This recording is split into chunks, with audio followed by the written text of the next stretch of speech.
Hey, welcome to Optimize Your Body with Martin Silva, where we talk raw, uncut facts to truly help you optimize your body. Hey guys, thanks for tuning in. I'm back, and today I'm going to be talking about my 5 top tips for getting lean the healthy way. So, getting lean, losing body fat, whatever you want to call it really.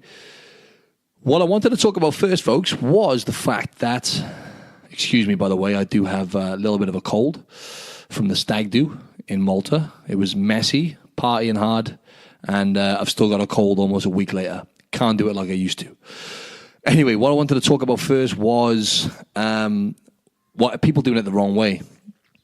And obviously, lots of people are doing it the unhealthy way, trying so hard to get lean and lose body fat that they're not thinking of the bigger picture, and they're not able to sustain it.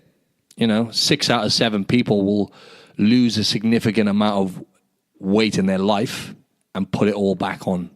So 6 out of 7 people, so let's just say 90% roughly people, that's the percentage, by the way, around about 90% of people will lose a significant amount of weight in their lifetime and gain it all back. So that indicates they're doing something wrong. They're not doing it in the right manner.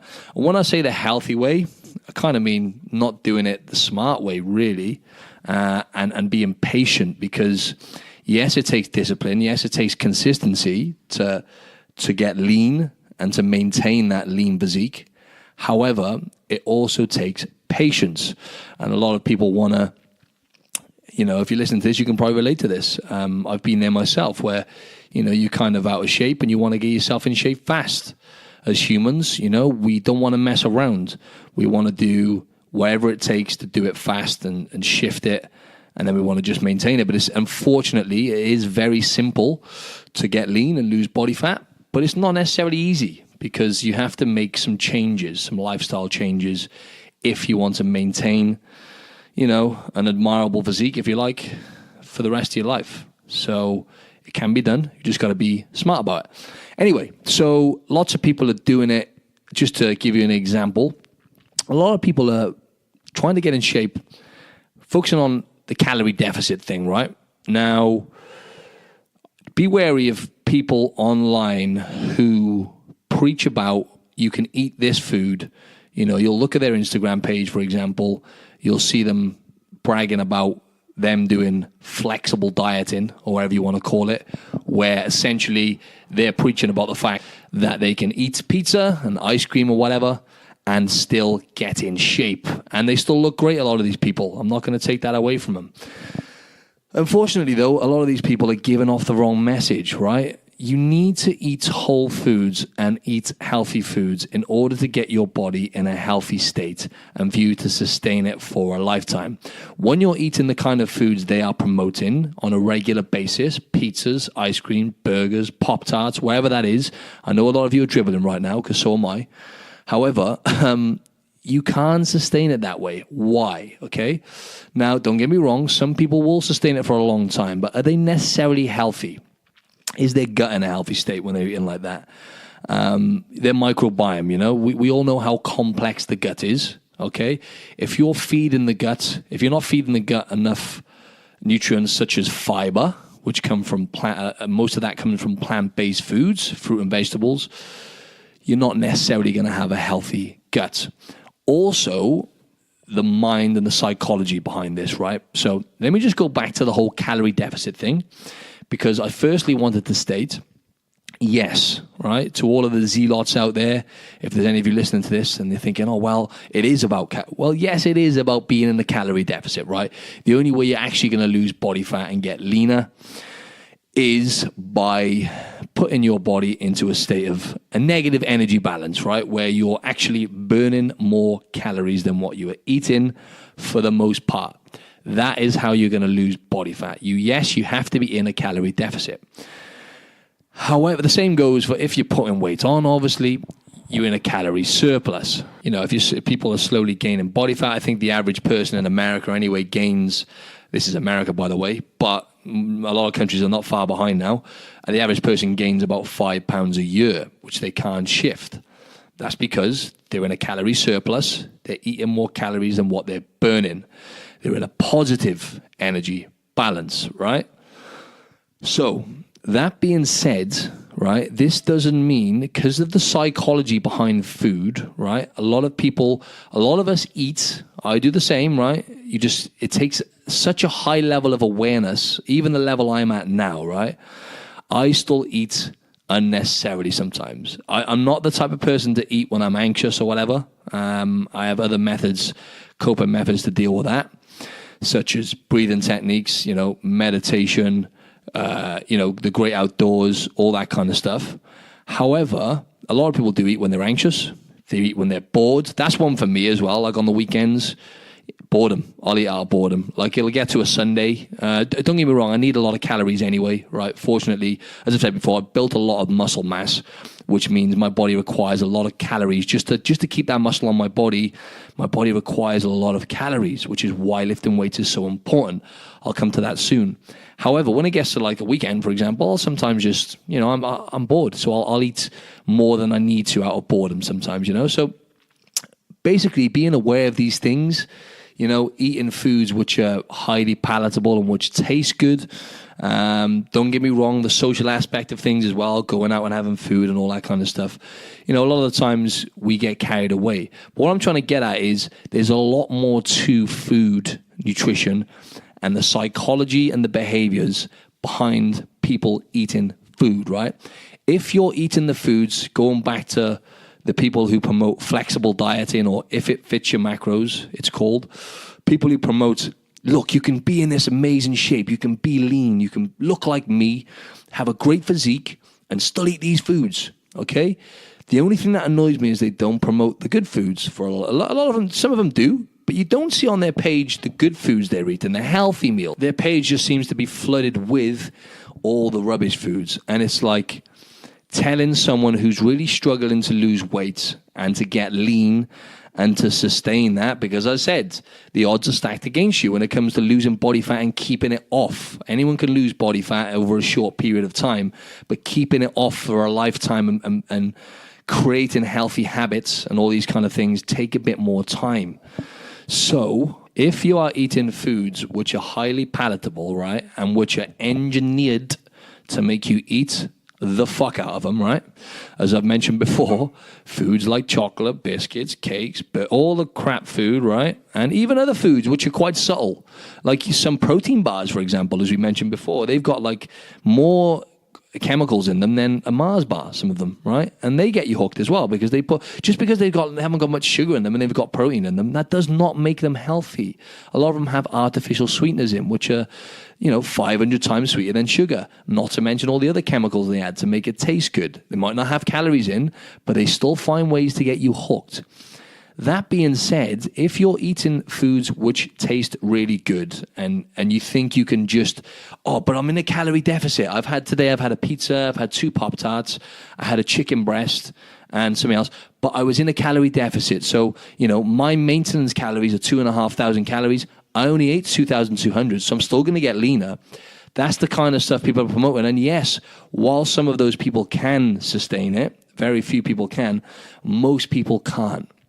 So that's what I was going to say is, firstly, people are trying to do it in a way where they're just focusing too much on calories and they're not focusing anywhere near enough on eating the right foods and building and creating a healthy relationship with food. Another thing people do is, most people, they go balls to wall. They want to get in shape for something. They let themselves go. Bang, high intensity training. So whether that's CrossFit or whatever that is, or any kind of like boot camps or, anything. I'm not going to go through them all, but when it comes to training really hard and doing circuit training and go, yeah, I'm going to get myself lean now, that doesn't last. Okay, it doesn't last. If you enjoy, as I've mentioned before, if you enjoy doing that, great, crack on and do it. But if your goal is to get leaner, lose body fat, and keep it off, there are some other fundamental things you really need to focus on, okay, to make this sustainable for a lifetime. Because we all want to look good, but obviously this podcast it's called Optimize Your Body, right? It is relating to your body. but we're all about health here. We're all about making health and wellness a priority, fueling your body with the right nutrients. Not all the time. I had a burger last night, right? Not all the time. I'm good 80% of the time, right? Just for the most part, okay? And when you get to a point where I'm at now, and Andrew as well, is that Andrew Bond? You all know him.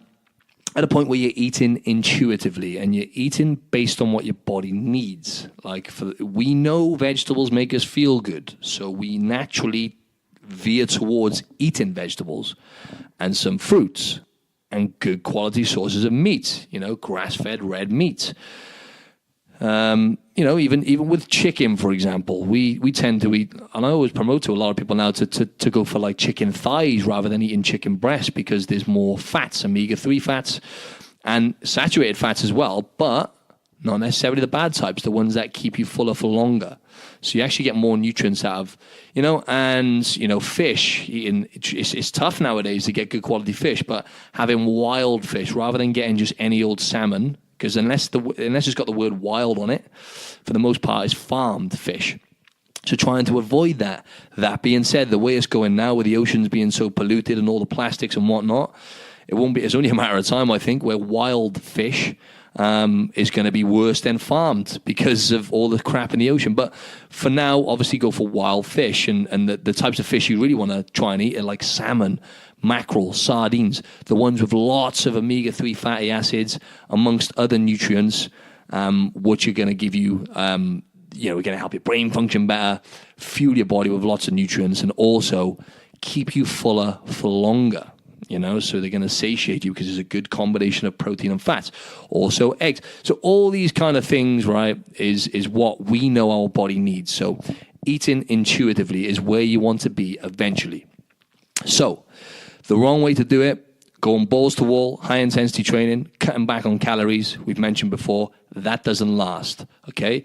The body can only take that for a certain amount of time. We're talking a matter of weeks before the metabolism adapts and slows down, and it becomes harder and harder then because you haven't built muscle or metabolism, which means your maintenance calories are still going to be quite low. So you still can't eat a great deal of calories without putting body fat on if you're going to just be burning calories by doing high intensity training and not focusing on building up that metabolism by building muscle and fueling your body with a decent amount of calories and nutrients, essentially, right? So without going too much into that, yes, calories are very important. It's paramount.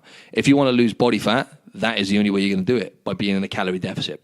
But what I'm going to come to now is my 5 top tips, right? I'm going to brush over these pretty quick, but I'll give you as much detail as I can on each one.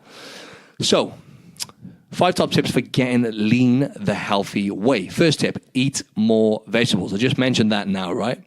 So all of this is going to relate to you being in a calorie deficit, because when you eat more vegetables, guess what? They fill you up. They give you sustained energy. You're pounding your body with heaps of nutrients. That was a weird word, pounding. I mean, you're pumping your body full of lots of nutrients, okay? There's another kind of movement of people now talking about vegetables are poisonous. Listen, right? Don't buy into that, okay? Because for most people, try not to eat raw vegetables, okay? That's another movement as well. Those vegans or whatever it is saying, eat raw. No, don't eat raw, because plants do have poison in them, okay? So when you cook them, steam them or whatever it is, even chuck them in the oven, but don't put them on a high heat. They taste better in the oven, but don't put them on a high heat because you're going to kill off a lot of nutrients. And don't put them in the microwave.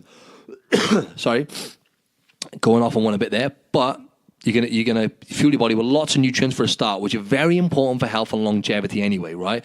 The chemical compounds that you find within plants, okay, are second to none really in terms of fighting off chronic illnesses, preventing inflammation. Like I said about gut health, immune system. Fiber is it's been proven time and time again that an adequate amount of fiber, which primarily comes from fruits and vegetables, as I mentioned, is essential for gut health. Now, we are more bacteria than we are human. So we have I think it's about 100 trillion cells. Don't quote me on that. For example, if you were to weigh your gut, if you were to take all the bugs, sounds a bit gross, out of your gut and weigh it, they would weigh about 2-3 kilos. Your intestines alone would cover around about a tennis court, roughly. Okay, so it goes to show how complex the gut is. Okay, what you eat, it's not what you are, is what you eat. What you eat literally becomes a part of your body, right? So putting those vegetables in, right, on a regular basis is going to keep you fuller for longer, right? Which is going to mean generally you're going to eat less calories. Okay, if you try and have vegetables with every meal, just keep it simple. The types of vegetables. Sorry, I have to keep stopping this because at my mother's house at the moment, back in the UK, right next to a train track, and trains keep going past. Anyway, because they're going to keep you fuller for longer.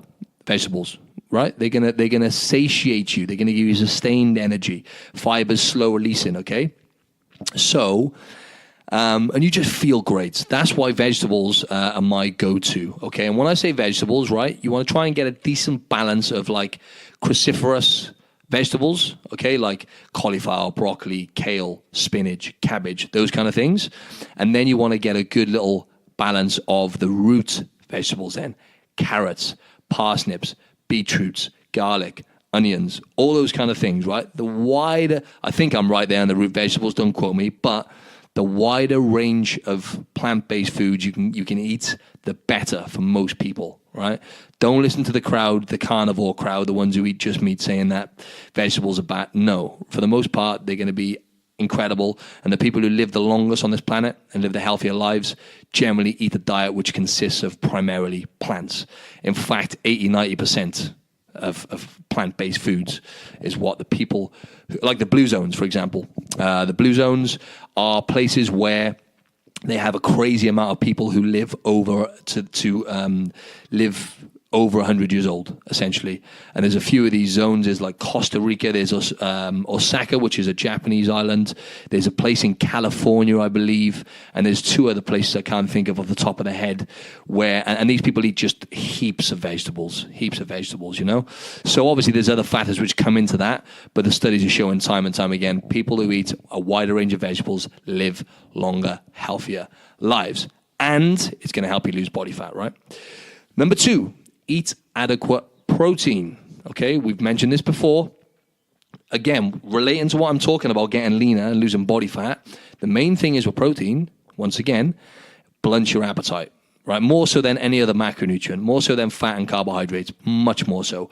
Protein uses up a lot of energy to digest as well, okay? So your body has to work hard and burn calories to metabolize and digest protein, but it's going to blunt your appetite.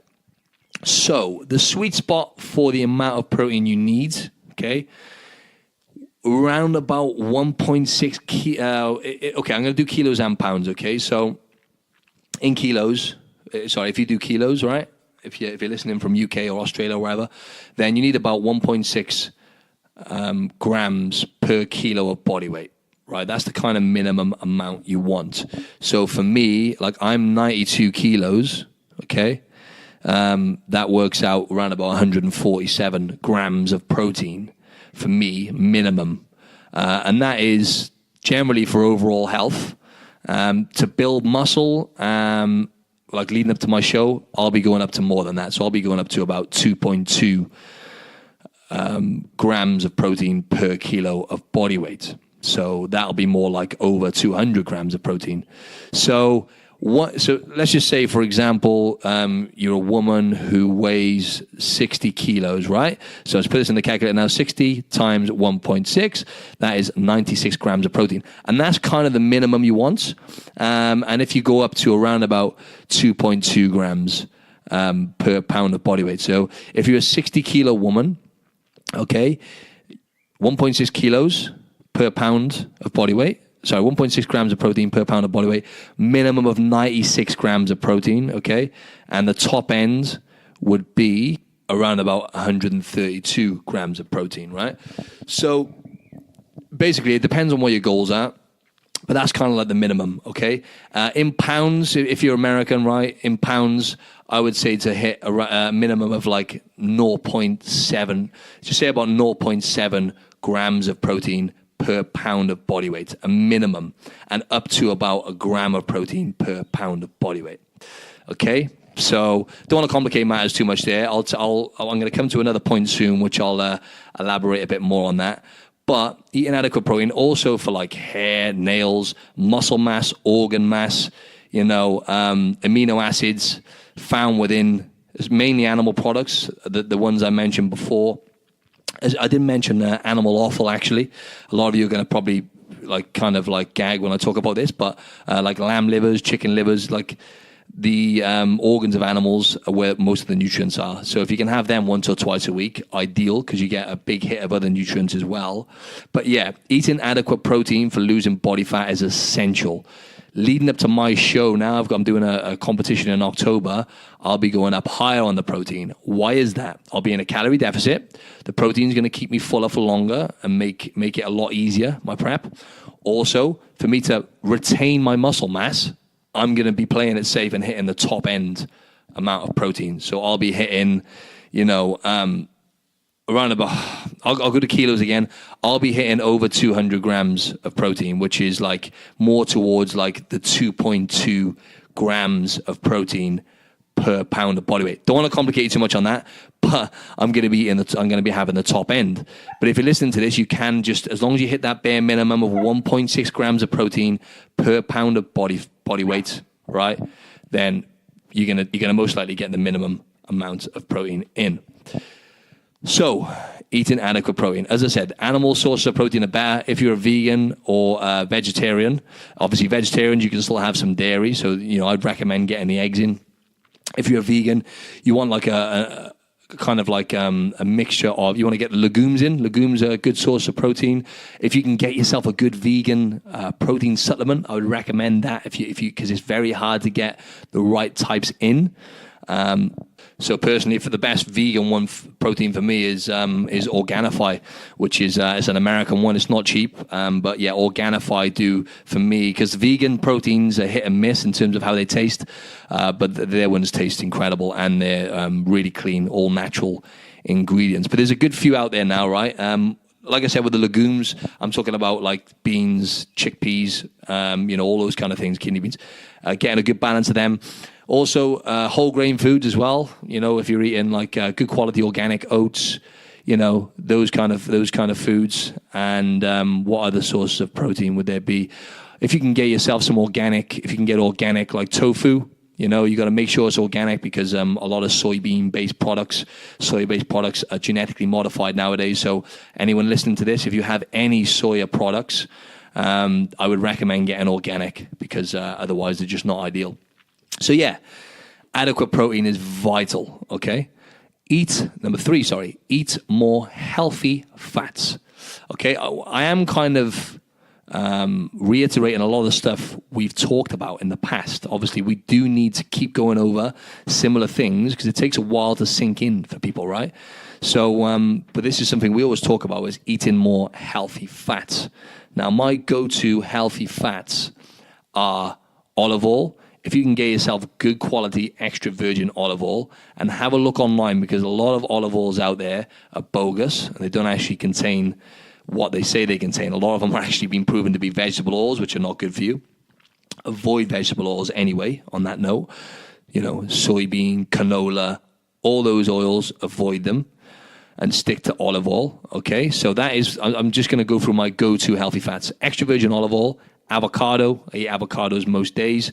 Now, an avocado, as I mentioned before, is 80% fat pretty much. Heaps of monounsaturated and some polyunsaturated fats in there. Really, really, really good for you. Heaps of potassium, double the amount a banana has actually, and lots of fiber and a wide range of nutrients. So avocado is a great, great source of healthy fats. Nuts, the best nuts I would say health-wise, walnuts, macadamias, almonds, Brazil nuts. They're the ones I tend to rotate. However, all different types of nuts have their benefits. Obviously, if you're nuts are up high on the intolerant list, right? So just be mindful of how they make you feel. If you get any kind of bad reactions, bloating or anything, just be aware of that. But yeah, nuts, coconut oil to cook your food in. That's a great source of saturated fats. And medium chain fatty acids, which is it's a very specific type of fat you find in coconut oil. So try and include that as well. Ghee oil is another good one, provided you're not intolerant to dairy. Ghee oil is great. It's similar to butter, but I think it's matured for longer. Don't quote me on that. But anyway, ghee oil, you can cook with that as well because it doesn't oxidize, doesn't turn into a bad fat like olive oil can do if you cook it on too high a heat. Olive oil you can cook with, but not too high a heat. So yeah, ghee oil is a great one because it's also got myristic acid, or I can't pronounce it, myristic acid I think it is, in it, which is a really, really good type of fat, and gut-friendly properties in there as well. Also butter. If you can get yourself some good quality grass-fed butter, try not to get just any old butter. Definitely don't get any old butter actually, because most butters do have canola oil or other types of oils, vegetable oils, and sometimes other additives and preservatives as well. So don't get any old butter. Spend a little tiny bit more and get yourself some proper butter if you can get grass-fed butter. They don't always say on the label grass-fed. There's one I get out in Australia. The brand is Pepe Seye. Pepe, P-E-P-E, and Seye is S-E-Y-E, I think. That's the butter I use. It's grass-fed, good quality. Another source is seeds. Right, so any types of seeds. My go-to are like chia seeds and flax seeds, but all types of seeds have their benefits. Linseeds, pumpkin seeds, all those kind of things contain healthy fats, fiber, and an array of other nutrients as well. So they're my go-to healthy fats: olive oil, avocado, nuts, coconut oil, ghee oil, butter, and seeds. But don't forget, fats found in animal products such as red meat. There's certain types of fats, saturated, and also omega-3 healthy fats as well, monounsaturated fats you find in red, good quality, again, grass-fed meat, which are also really important for absorbing vitamins. So don't forget, you need to have adequate fat in your diet because fats are essential for vitamins such as vitamin A, D, E, and K, which are found in fruits and vegetables primarily, but also other some animal products. But you need fats to actually break those down and absorb them, which is an argument I kind of have with vegans and stuff. So yeah, fats, don't forget to include like the meats as well. So obviously the fish, as I mentioned earlier, meats, and also the fats found in eggs, saturated fats found in eggs. So animal products do contain some good fats as well as saturated fat, which is actually good for you if you have the right amount, right? So yeah, eat more healthy fats. Also, they're going to satiate you and give you more sustained energy. Number 4, tracking calories. Okay, not in any particular order. These, I would say they are though. Actually, I mean, if I did put them in priority, these points. So I put number 1, eat more vegetables, because that is something that was a game changer for me. Just simply eating more vegetables, eating adequate protein. So yeah, these are kind of in order, but like they're all very important. Eat more healthy fat. 4, tracking calories, right? Sorry, I tend to go here, there, and everywhere when I'm doing these solo podcasts. But yeah, as I've mentioned time and time again, tracking calories, great tool. Now, people can get carried away with this stuff. Going back to the kind of tribes who preach about you can eat what you want as long as you're in a calorie deficit. You're still gonna, you're still gonna lose body fat, but come and speak to me in a few years' time, right? Because most of these people don't sustain it. And as I say, the people promoting it, like people, some of them have been lifting weights for years and they're at a high level. And yes, it's easier for them to maintain it. They can still continue with their eating disorder and eat crap food all the time, and still look good. But there's actually a word for it now, which is called, what do they call it? They call it metabolically obese. So they may not look obese, but the metabolism and on the inside of the body, bad stuff's happening if you're eating crap food all the time. Trust me. Anyway, tracking calories, right? Now, this is a tool I try to get everyone to use straight off the bat, ideally. Now, I would say especially for people I coach online, okay? Now, people I see as a personal trainer, I don't think it's quite as important, although I do promote them to start tracking their calories by using the app I always talk about, MyFitnessPal, the app is called, right? Great app for tracking calories and macronutrients. I'll promote that to them and I'll say, look, okay, your goal is to get leaner and lose body fat. I'd like you to start tracking your intake so we can work out roughly what your maintenance calories are. So then we know what kind of calories we're going to need to put you on for you to be in a calorie deficit and lose weight, okay? It's really straightforward, but I think that one of the main benefits, if you use it properly when it comes to tracking, is awareness. Awareness is the first step. It's always the first step. And you'll be blown away because, as I've mentioned before, a lot of people think they eat healthy until they start tracking. Then they realize, wow, I'm having 75 to 100 grams of sugar a day. And that sugar is coming from foods which I thought were healthy, but are actually not, like using protein bars as an example, and using, people eat like cereal bars and stuff like that because they're promoted and marketed in a healthy way, but they're really not. They've got refined sugars in, and when you actually scan it into the app, which you can do, by the way, on the app, you can actually scan the barcode in there, and it's like, wow, that had bloody 20 grams of sugar in there, because people don't always read the labels. Obviously, I do read the labels because I'm anal like that. I'm a bit, obviously, weird like that. No, but I think it's important to read the label. I really do. But if you don't, this picks up on it for you. So, at the end of the day, you'll think you've had a healthy day of eating. You've had one of those bars. You maybe had a little bit too much fruit sometimes. Now, I'm not going to say fruit is bad. It's really good. It's not fruit which is an issue. So I'm not going to say that, actually, because I don't come across many people who I don't think eating fruit is their problem. Eating too much fruit is their problem ever, actually. So you'll have a few drinks on the weekend, you'll put it into the app, and you're like, wow, I'm averaging 100 grams of sugar a day. And I'm not having a great deal of fiber because I'm not having hardly any vegetables. And it just makes you much more aware. And you're like, wow, protein as well. Most people grossly undereat protein. And it's just easy wins for me when I get people tracking as well, because it's like, okay, you're having half the amount of protein you need. Let's bump that up. Let's try and get that up a little bit. So, boom, as soon as they start getting the protein up, they stop feeling as hungry, and they start including healthier foods into their diets, good quality animal products, and making a habit of that. And it changes the game, really. And then, like I said, most people are overeating sugar, so it makes you aware of that as well. So then I'll cut back on that. I'll take that bar out today, and then I'll replace that with some more vegetables, so I'm having more fiber. And all of these small incremental changes lead to massive, massive results down the line.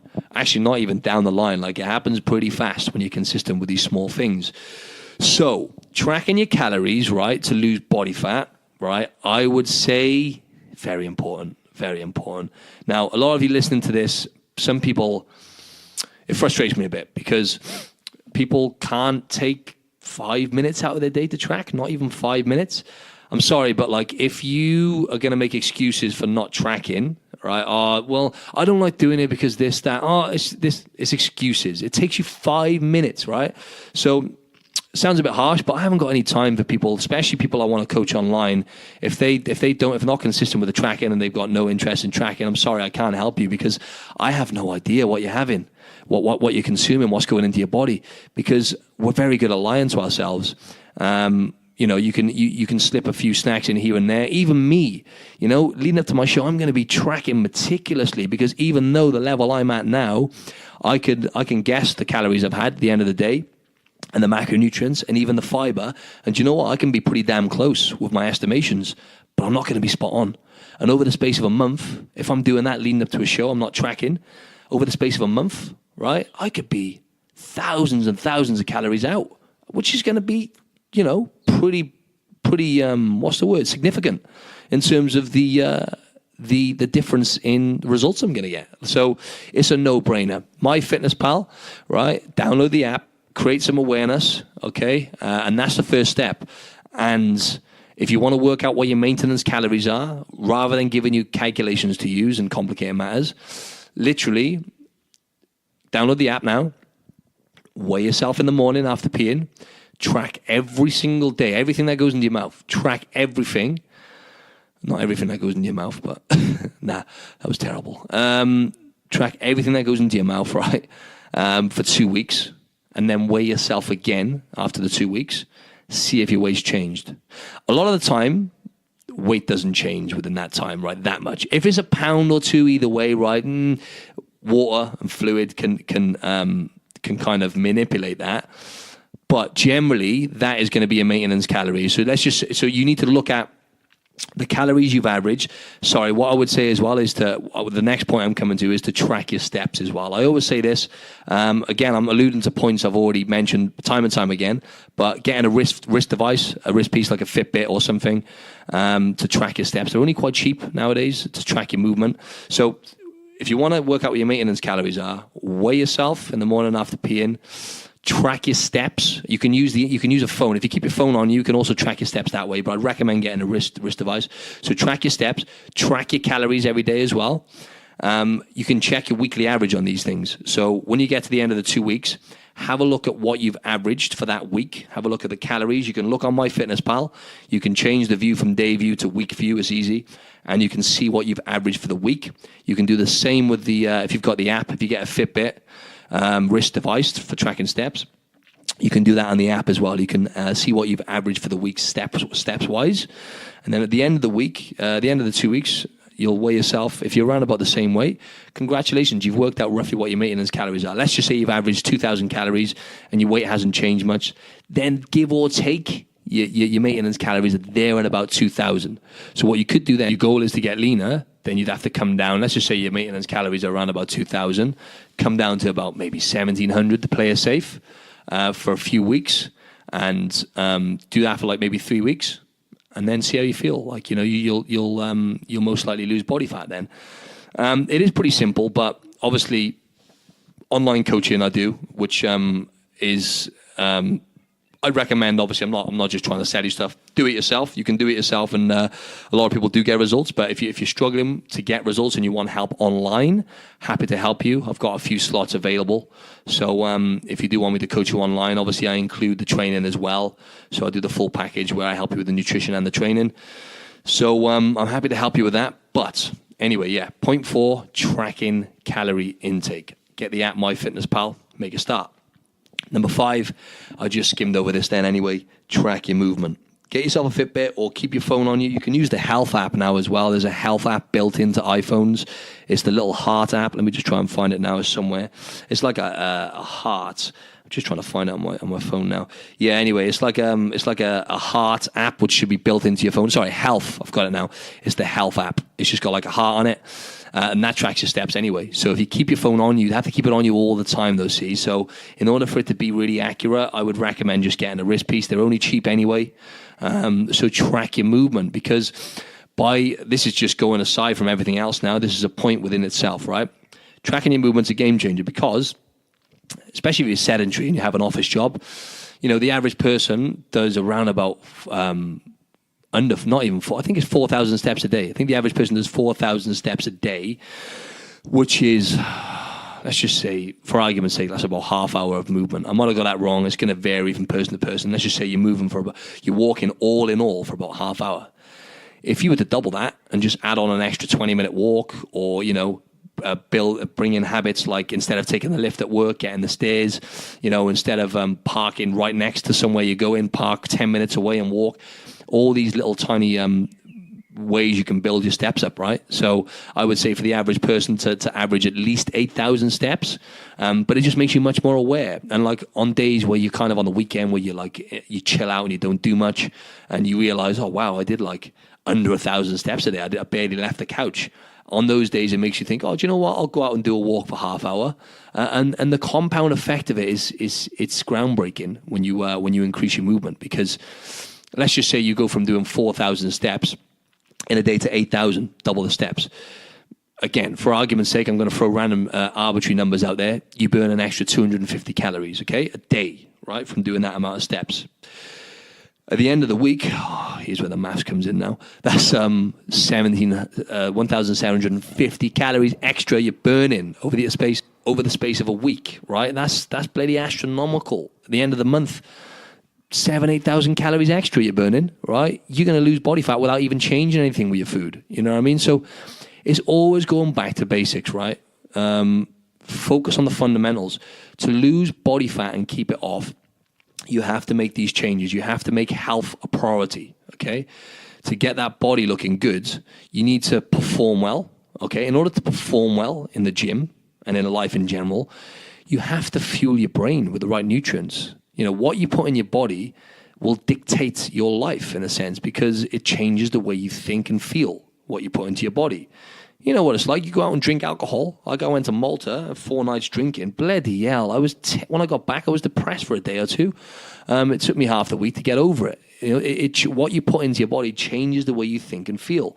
The same goes for if you're being healthy for the most part, and eating a decent amount of vegetables, getting adequate, animal proteins in, eating your healthy fats, tracking your calories to make you more aware, tracking your movement and moving more. The people who live the longest in these blue zones as well, I mentioned earlier, they also move a lot.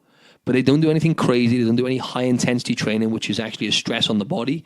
It can be good short-term, but they just walk. They just walk. That's all they do. So walking is very, very good for the mind. I find getting outdoors as well. So, just in a nutshell, right, to lose weight and keep it off, unfortunately, like anything in life, if it was as easy as I'm going to eat what I want and it doesn't matter and I'm going to just stay within my calories, if it was as easy as that for you to maintain good health, come on, you don't even need me to tell you this, folks, right? Come on. Like if you're eating crappy foods, you're not fueling your body. We didn't evolve back in the day eating pizzas and burgers and ice creams every day, right? It's going to have a detrimental effect on your body, and it's been proven. We're facing an epidemic of obesity and sickness, chronic illness. We're the sickest we've ever been in human history. Okay, so eating those foods all of the time and not focusing on health it's simply being in good luck being in a calorie deficit for longer than a few weeks or months when you're eating crappy foods all the time. It's harder. It becomes a battle. So unfortunately, it's not as easy as that. You need to focus on health. Okay, so gone off on a little bit of a tangent there, as I always do, but just to brush through this for you now, right? Number one, eat more vegetables. Okay, just try and have an extra serving a day for now. Then, right? If you just have vegetables once a day, how about just have an extra serving with one of the other meals? Just simple, small changes. Increase the amount you have. Eat adequate protein. Try and aim for, get your calculator out now, work out roughly what it is. MyFitnessPal tracks all the protein for you and everything. So what you put in there will calculate for you. For example, like I said, if you're a 60 kilo woman, right? 60 times 1.6, okay? Because I did say 1.6 grams of protein per kilo of body weight. That would be 96 kilos, 96 grams of protein minimum. So for a woman who weighs 60 kilos, 96 grams of protein minimum, that would be basically some chicken thighs with one meal and a piece of fish with another meal. A decent amount of fish. And then with all the vegetables and everything else, you're going to roughly hit that minimum amount just by having a decent amount of meat. Let's just say spread over 3 meals, have a fist size of meat or fish or whatever with each one of your meals, and that's going to hit that amount easy anyway. It's not actually that hard. Obviously, the heavier you are, the harder it becomes then because, I'm obviously a 92 kilo guy, so for me to get my protein in, I sometimes have to have a protein supplement. Yeah, so eat more protein, more healthy fats. Like I said, my go-to, olive oil, avocado, nuts, coconut oil, ghee oil, butter, seeds. They contain a lot of calories, fats do, which is why the next point is important, tracking, because it's going to still be a lot of calories. However, it's good calories. It's going to keep you fuller. It's going to nourish your body. It's not going to make you hungry. You know what I mean? So all of these factors come into account. But yeah, number 4, tracking is important. And number 5, movement. Just move more. Even if you don't want to track your steps, just try and do an extra 20-minute walk a day. Just try and make a point of moving more on a regular basis and be consistent with that. It's very simple. It really is simple. I never say it's easy. Obviously, it requires discipline, consistency, and patience, as I said, as always. But it is simple when you focus on the fundamentals. And with that, folks, if you like this episode, please head over to iTunes and give me a rating and review. I would really appreciate that. Over and out. Have a great day, evening, morning. See you next time.